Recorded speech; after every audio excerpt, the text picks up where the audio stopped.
I was this close to thinking that XRP was a lost cause.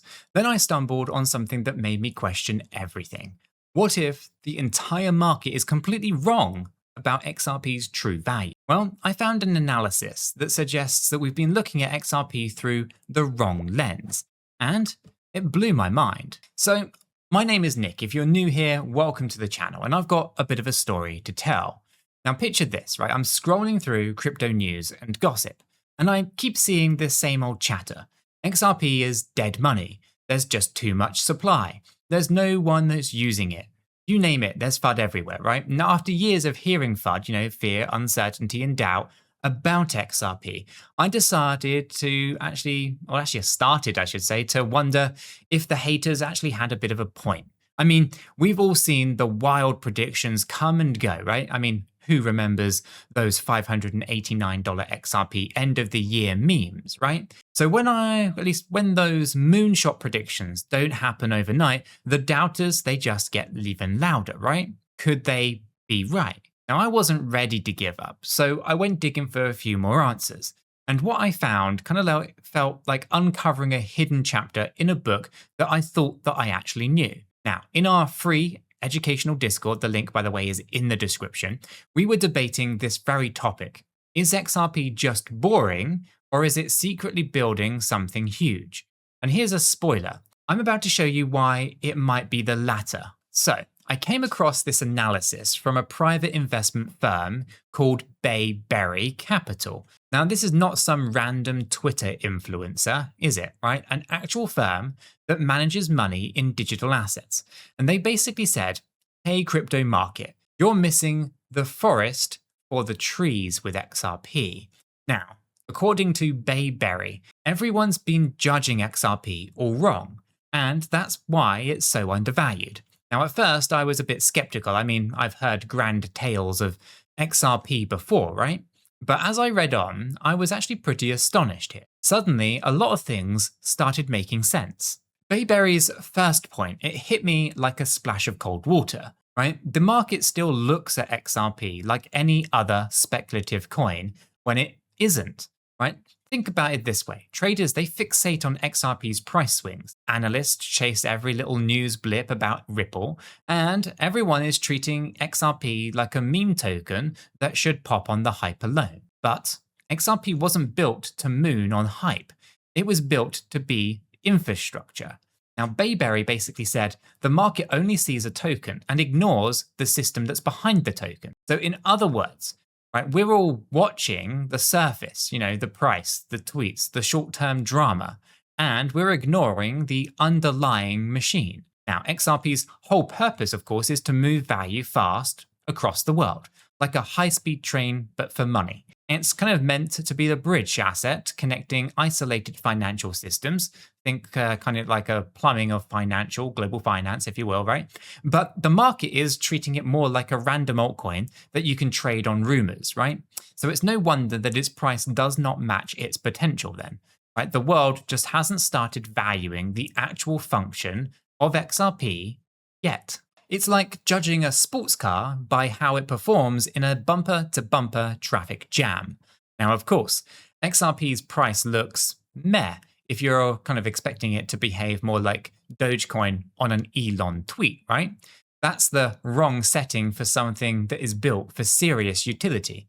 So I had to ask myself here, what would XRP's price be if people saw it for what it truly is? A backbone for moving money, right? Rather than just another coin. Now, the answer that Bayberry gave is a lot higher than it is today once the world catches on. Here is the next aha moment then. Bayberry points out that infrastructure assets are often mispriced very early on. A history lesson time then, right? Because let's think about the early days of the internet. Right? In the late 90s, everyone was pouring money into flashy .com companies. Pets.com, anyone remember that? Well, with crazy valuations, while the boring companies building the routers and the data centers were just pretty much mostly ignored. I mean, Cisco, for example, was literally connecting the world, but it didn't get the hype like some startup selling some pet food online. The results were that the dot-com hype crashed, right? But the internet infrastructure, those boring companies that built, became invaluable. Eventually, all the value actually flowed to the fundamental players. Bayberry is saying that XRP is that same kind of position today. The market sees a relatively flat price chart for XRP and just yawns. Maybe even assumes XRP is irrelevant because it's not making headline splashes, or headline spikes, I should say, every single week, right? But in reality, beneath the calm surface, there's a whole network of global liquidity that is quietly taking shape. It's kind of like a duck gliding on a pond. It looks, at least looks still above the water, right? But under the water, its feet are paddling furiously. Ripple, the company associated with XRP, has been busy as a beaver building out its own ecosystem. They've been striking partnerships, developing the technology, and even going on a bit of an acquisition spree to strengthen the XRP infrastructure, while everyone else is obsessed over the next meme coin pump. Now, Ripple and others are laying the pipes here, and Bayberry's words are, what we see as stagnation is actually an invisible network slowly forming that could become a crucial pillar of global liquidity. I'll admit, reading that part gave me a few chills. It reframed XRP's lack of recent drama as potentially a sign of strength. So if XRP is boring, maybe that's just because it's busy becoming indispensable. Now, the story of the tortoise and the hare comes to mind here. Slow and steady wins the race, right? Well, XRP might be that slow but steady tortoise building an unshakable lead while many hares in crypto are sprinting in circles. One point that Bayberry actually made really resonated with me, right? True utility adoption is quiet. It's not hype fest, right? Now, most of us in crypto are used to thinking that price equals progress, right? Well, if the line goes up, the project must be doing great. Well, if the line is flat, oh well, it's clearly dead, right? But utility doesn't work that way. Imagine if the success of a new highway were measured by how many headlines it actually gets in its construction phase. Sounds pretty silly, right? Highways get built quietly, and only when cars start flooding in do you realize how crucial that road actually is. Similarly, Bayberry is saying that XRP's adoption is happening mostly under the radar, especially because it involves big institutions, banks, and even governments moving at their own pace. Now, these guys, they don't do hype. They do due diligence, right? They test things privately. I'm talking pilot programs, behind closed doors trials, regulatory paperwork, all the boring stuff that doesn't trend on Twitter. Meanwhile, of course, the retail traders like us are just here looking for the next coin that will double overnight. We're playing a rather different game. Now, according to Bayberry, this mismatch, it creates this gap in perception. We see XRP's price not doing much and think nothing is happening, but institutions see XRP's technology quietly getting integrated and they just nod in approval, and maybe keep accumulating without telling anyone about it. The firm actually put it quite bluntly here. The stability of XRP's price right now is not a weakness. It's a reflection of an asset in its building phase. Now that kind of blew my mind a bit because I'd always kind of thought of XRP's price stability, relative to crazy volatility, what you see in the altcoins, as more of a frustrating thing, right? Now, I'm seeing it slightly differently. I was like, maybe it's a sign that XRP is actually maturing, getting ready for a prime time. It's the calm before the storm, perhaps, right? And obviously, when I say storm, I mean the good kind of storm, and finally, using this thing at scale. Bayberry even suggested that the longer that the market misunderstands XRP, the bigger the eventual price revaluation could be. So think of it like a spring coiling tighter over time. If XRP's real utility keeps growing quietly and nobody really notices, then there's the potential energy just building up. One day, when the world does wake up to XRP being everywhere, facilitating bank transfers, settling trades, moving tokenized assets across borders, well, that spring could release. And when it does, it's not going to be because of some celebrity tweet or a random hype cycle. It'll be because the demand smacks headfirst into a limited amount of supply. Now, The report noted that at a certain point, when enough institutions need XRP for settlements, the demand will outstrip the available supply, and the price will have to adjust fast. That's basic economics. Now, if everyone suddenly needs this token to move money and there just isn't enough sellers, well, the price doesn't just inch up, it snaps upwards to find a new equilibrium. Now, hearing this, a part of me was like, oh man, is this my cue to load up on more XRP before masses catch on? Well, believe me here, the temptation here. But then I needed to kind of check myself and remind myself of something very important. And this might just shock you, but I'm not a financial advisor, and nothing in this video is financial advice.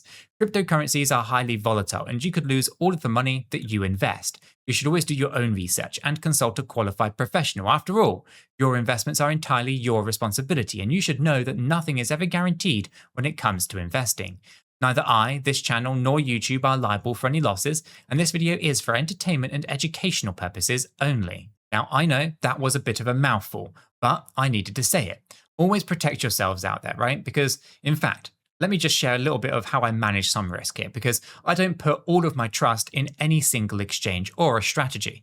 I actually sign up and KYC on multiple different exchanges that I do trust, and I test them out regularly. So you know that when one exchange might freeze up or go down, I still can keep trading under plan A, plan B, plan C. So if one platform has some issues, I can just move to another one. Some of the exchanges that I use are things like, Binance, Coinbase, Kraken, and some smaller ones and newer comers like Blowfin and BitGet. And of course, there's a link in the description down below to my website where I list all of the exchanges that I do personally use. And in that list, I have affiliate links, which obviously support the channel here at no extra cost to yourself. So if you do use any of those links, I really do appreciate it. The point is this though. Whether it's keeping backup exchanges or staying level-headed with news, like this XRP story, it's all about being prepared and not putting all of your eggs into one basket. Okay, PSA over, let's get back to the story. Let's tackle one of the biggest criticisms of XRP then, the 100 billion token supply. Now, I can't count how many times I've seen someone on Reddit or Twitter say XRP will never be worth much because there's just too many coins. I used to roll my eyes at both the extreme takes here, XRP to $10,000 versus XRP can't reach $10 because of the supply. The truth, as usual, is actually more nuanced than that. Now, Bayberry actually addressed this head on too. Supply concerns miss the real mechanics here. It turns out that headline number 100 billion XRP isn't telling the full story at all. A huge portion of XRP is locked up in escrows or held by long-term players, including Ripple itself. Now, those aren't flooding the market. Now, what really matters is the liquid float. The amount of XRP actually circulating and available for transactions at any given time. And as adoption increases, a lot of that circulating XRP actually gets tied up in daily operations, acting as bridges in transfers, parked as reserves by institutions, all that kind of stuff. And we could actually point to where a lot of people need XRP for its utility, but only a relatively small amount is on exchanges ready to be bought or to be sold. Now, imagine musical chairs, but with banks and payment providers. They all need a seat, right? An XRP token in this analogy to settle their transactions. If there are 10 chairs and 12 players when the music stops, well, 2 people are going to scramble to pay a premium for a seat, right?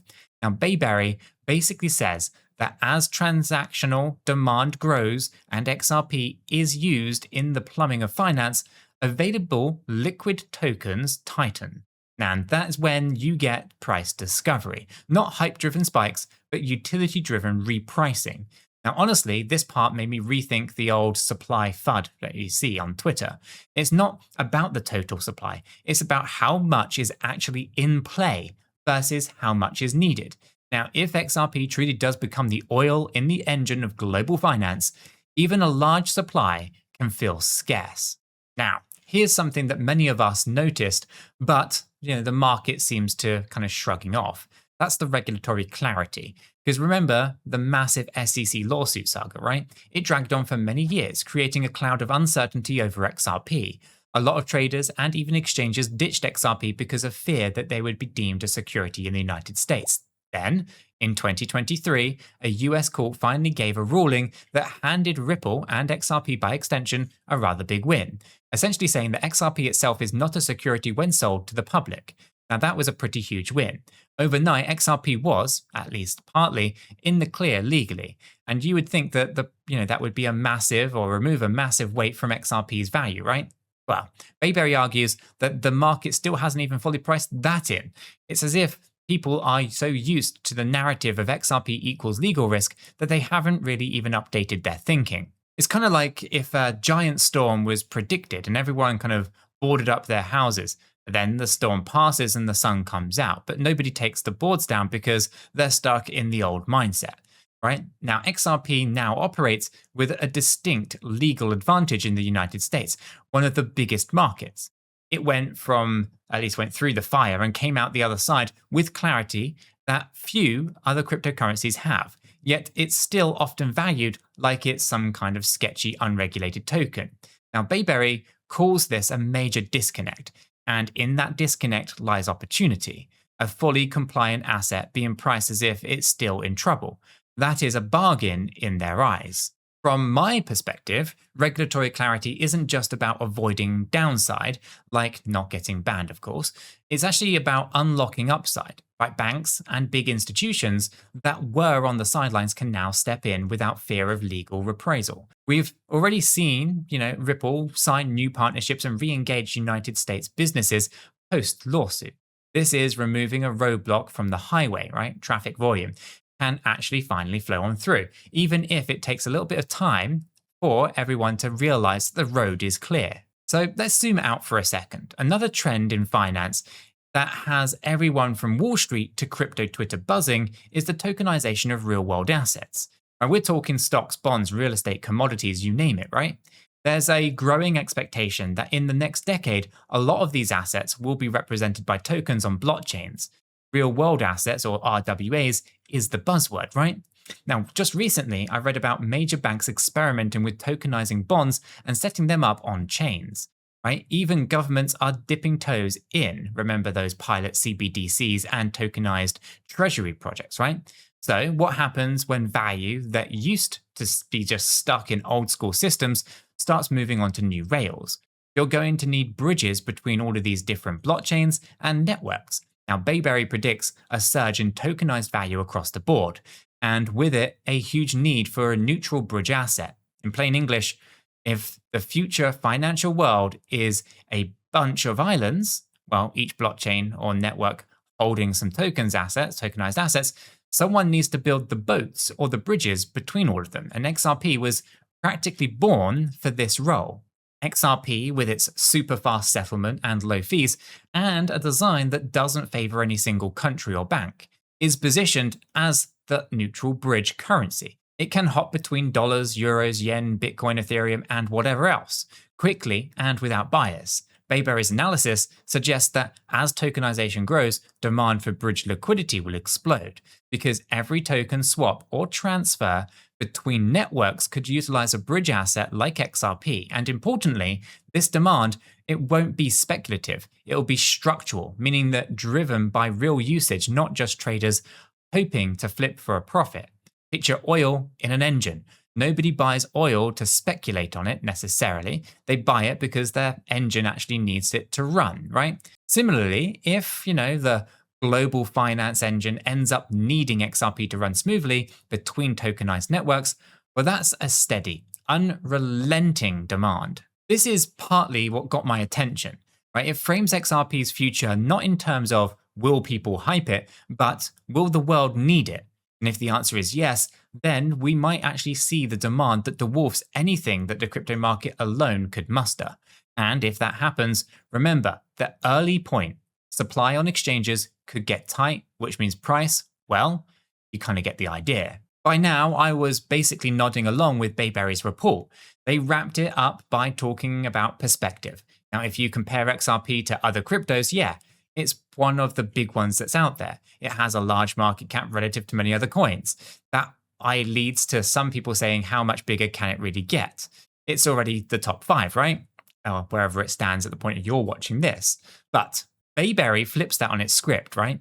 Says, what if you compare XRP's value to, let's say, the daily volume of global Forex markets, or the size of global remittances, or the bond market? Suddenly, XRP's market cap looks tiny.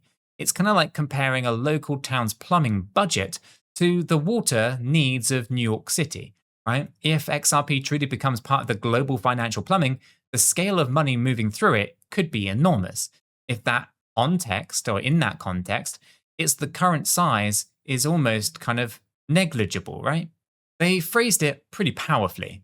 The market is treating XRP like a short-term trade, right? When it should actually be, or they should be looking at it more as a critical infrastructure, because right now it's valued like a gadget, when it's actually more like an entire system for moving value.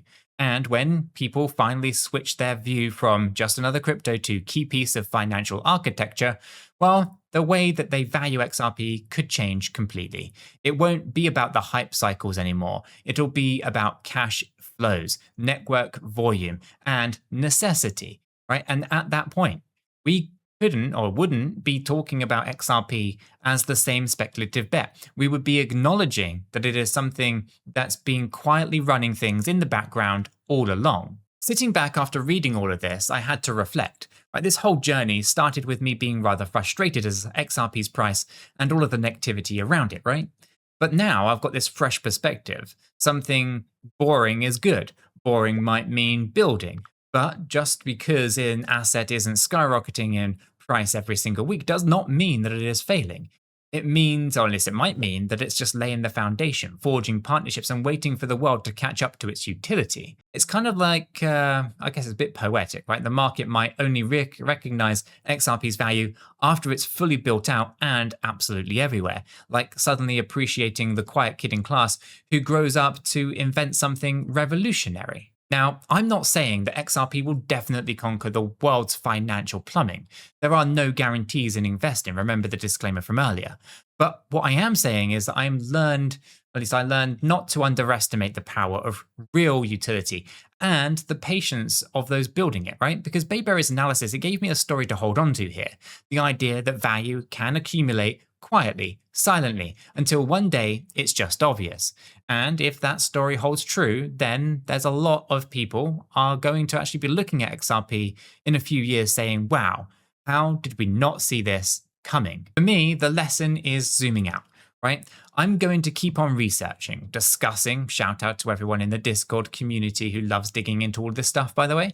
And of course, I'm going to stay level-headed, because if XRP truly does become what some think it could be, then I'm going to be glad that I paid attention during the quiet times. And if not, hey, at least I appreciated and approached it all with, a thoughtful mindset instead of just pure hype.